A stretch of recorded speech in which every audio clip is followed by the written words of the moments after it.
बाद एक press conference का आयोजन किया गया। सीधे आपको मुंबई लिए चलते हैं। पावर अगर एब्डिकेट करे तो उसका बहुत बड़ा नुकसान होता है। तो आप ये मुझे पूछ रहे हैं, देखिए स्टेट का ये काम है कि अगर कोई कानूनी का, हाँ मैं अगर गैर कानूनी काम कर रहा हूँ तो मुझे इजाजत ही नहीं मिलनी चाहिए ये आने की। गवर्नमेंट ऑफ इंडिया का राइट है, बैन कर दे, मत आए, मुझे इंडिया का वीजा ही ना दे।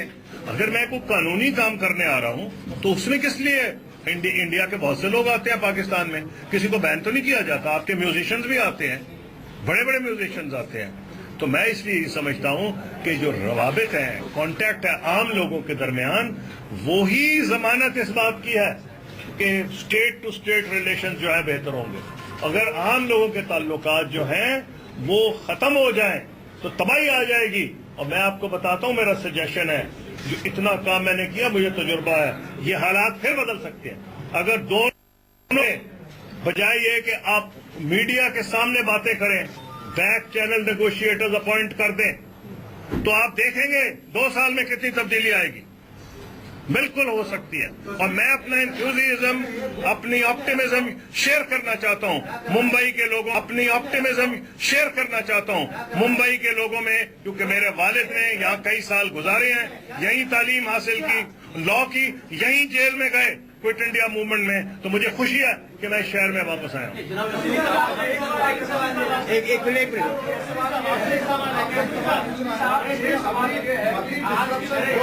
शाम को डिस्ट्रप्शन हो सकते हैं जी,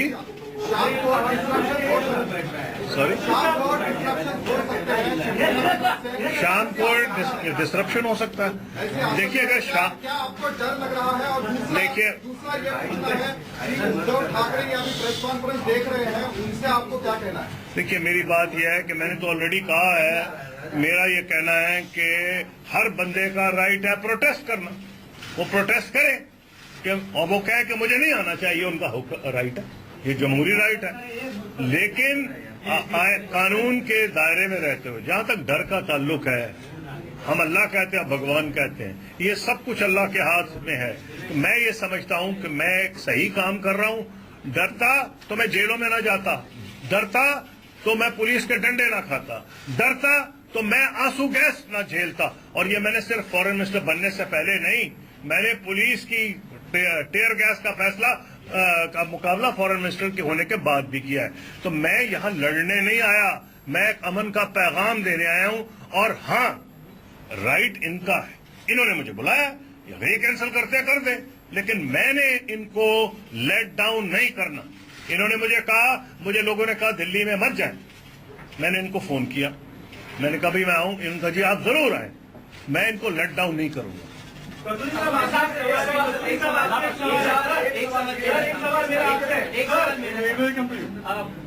हबीब जालिब साहब पाकिस्तान की जेलों में बैठ करके लता दीदी के लिए, हबीब जालिब साहब पाकिस्तान में लता दीदी के लिए नज़में लिखते हैं, और जितने भी हुक्मरान आते हैं सबने तकरीबन उनको जेल में रखा। आप हिंदुस्तान आते हैं, सुधीर जी को जो भी अतिवादी है वो इस तरह से मुख पे काली बोलते हैं, गालियां देते हैं। आप चूंकि निजामों के साथ भी आपने काम किया, आप रहे हैं, आप हुक्मरान रहे हैं, आपको लगता है कि लोगों में आपस में मेलजोल बढ़ाने की बहुत ख्वाहिश है, लेकिन शायद सरकारें ही सिर्फ अपने पॉलिटिकल, मैंने तो आओ कहा नेताओं के हाथ में है, लीडर्स के हाथ में है, कायदीन के हाथ में है। अगर कायदीन चाहें तो इतनी तेजी से नैरेटिव बदलते हैं। मैंने पूरी ये कोशिश की, तजुर्बा, मैं चुप नहीं होता था, 3 साल मैं लगा रहा, तरक्की हो रही है। पाकिस्तान की गवर्नमेंट के कई लोग नाराज हो गए, इंडिया की गवर्नमेंट के भी नाराज हो गए, कह लगे हम बोलते क्यों रहते हो। मैं कहा बोलता इसलिए हूं कि 70 साल से कहा जा रहा है कि हालात बेहतर नहीं होंगे, तो लोगों को ऑप्टिमिज्म देना है कि हालात बेहतर हो सकते हैं। और इसलिए आपकी बात ठीक है, हबीब जालिब ने मेरे वालिद के करीब तरीन दोस्त थे, फैज अहमद फैज, वो तस्वीर लगी है, मेरे वालिद के करीब तरीन दोस्त थे, इस किताब में जिक्र है। और जालिब साहब ने एक किताब सरे मक्तल मेरे वालिद को डेडिकेट की हुई है, because he was my father was known as the champion of human rights in Pakistan, Mian Mahmud Ali Kasuri. तो मैं आपको बताना चाहता हूं कि ये लीडर्स के हाथ में है, वो नैरेटिव पॉजिटिव करें। लोगों के दिल में जहर नहीं होता, जहर भरा जाता है। अल्लाह ताला जब बच्चे को भेजता है ना, उसमें प्यार होता है, उसमें जहर नहीं होता, जहर हम लोग भरते हैं। और जहर से को फिर मैंने तजुर्बे से देखा है, कम किया जा सकता है। آپ پوچھیے. ایک سوال آپ سے ہے کہ پاکستان میں ایک جگہ ہے اس کا نام ہے خیبر پختونخوا, وہاں پر جو مائنرٹی ہندو ہے انہیں RTI کے انترگت نہیں لایا گیا. ان سے یہ کہا جا رہا ہے کہ آپ RTI کے انترگت سوال نہیں پوچھ سکتے. کیا نہیں پوچھ سکتے؟ سوال نہیں IPI کیا؟ RTI یعنی رائٹ آف اچھا انفارمیشن. دیکھیے, میں تو جہاں تک ہندوؤں کا ہے نا, میں نے اس میں چیپٹر ایک لکھا مائنورٹیز کا یا مسلمس کا بھی ان انڈیا. میری ننیال جو ہے, ننیال کو ہندی میں کیا کہتے ہیں؟ مدر رشتہ. وہ ریفیوجیز ہیں دلی سے. میرے والد اور فیملی ہم پنجاب کے ہیں. میں سمجھتا ہوں یہ پین. میں گیا تھا جے پور گیا تھا, جے پور لٹریچر فیسٹیول میں. ایک مجھے بڑا گڈ لکنگ 6 فٹ 2 انچ اونچا بندہ ملا, نوجوان. وہ کہنے لگا میں نے آپ کے ساتھ تصویر کھنچوانی ہے. میں نے کہا آئیے. میرا تو قد ایسا لگ رہا تھا, وہ ایسے تھا. میں نے کہا, کہنے لگا میں آپ سے میں نے انگریزی سیکھی ہے. میں حیران ہو گیا, وہ مجھ سے میں نے تو کوئی پڑھایا ہی نہیں. کہنے لگا جی جب آپ فورن منسٹر تھے تو میں آپ کی تقاریر سنتا تھا انگریزی کی, تو میں سمجھ گیا پاکستان کا بندہ ہے. تو میں نے کہا اچھا آپ وزٹر ہیں. کہنے لگا اس سے جواب نہیں دیا. میں نے کہا آپ کہاں کے ہیں؟ ان کا کہا میں سندھ کا ہندو ہوں. تو میں نے کہا آپ واپس نہیں جانا چاہ رہے؟ کہہ رہے سوچ رہا ہوں. مجھے سخت تکلیف ہوئی ہے. میرا میسج یہ ہے کہ اگر تعلقات پاکستان بھارت کے بہتر ہوں گے, سندھ میں بہت ہندو ہیں. آپ نے KP کی بات کی ہے, بہت زیادہ, سب سے زیادہ ہندو سندھ میں ہے. سابق چیف جسٹس ہندو تھے, جسٹس بھگوان داس. پاکستان کا جو سب سے بڑا فیشن ڈیزائنر ہے دیپک پروانی ہندو ہے. پاکستان کے ٹاپ لائرز ہندو ہیں. وہاں کراچی میں میرا یہ ماننا ہے کہ اگر پاکستان بھارت کے تعلقات اچھے ہوں گے تو ہندوؤں کی پاکستان میں اور مسلمانوں کی بھارت میں پوزیشن بہتر ہوگی. ایک منٹ آپ کا جواب ہے کیا؟ ایک منٹ بھائی صاحب, ان کو پوچھنے دیجیے. نہیں ان کو پوچھنے دیجیے.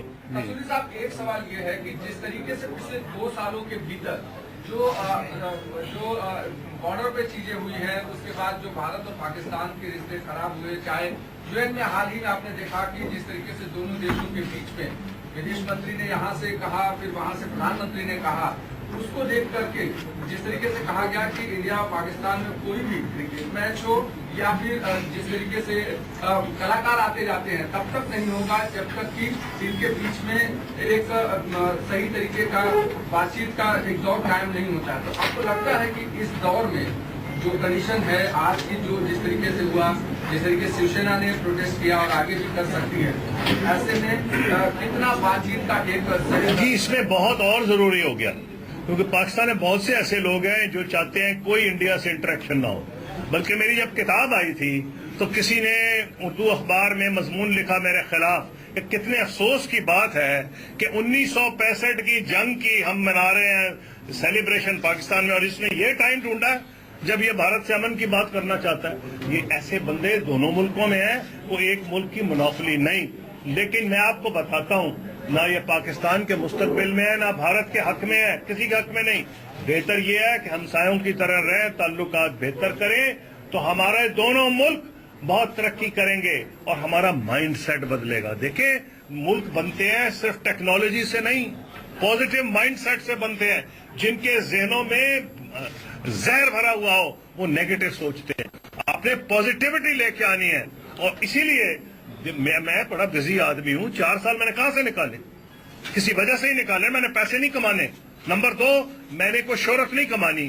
میرے باپ دادا بھی کانگریس کا صدر تھا, باپ فیڈرل منسٹر تھا, میں فورن منسٹر تھا. میں کو نام کمانے کے لیے, شہرت کمانے کے لیے کتاب نہیں لکھی ہے. کوئی میرا یہ انسینٹیو نہیں تھا. میں میسج دینا چاہتا تھا.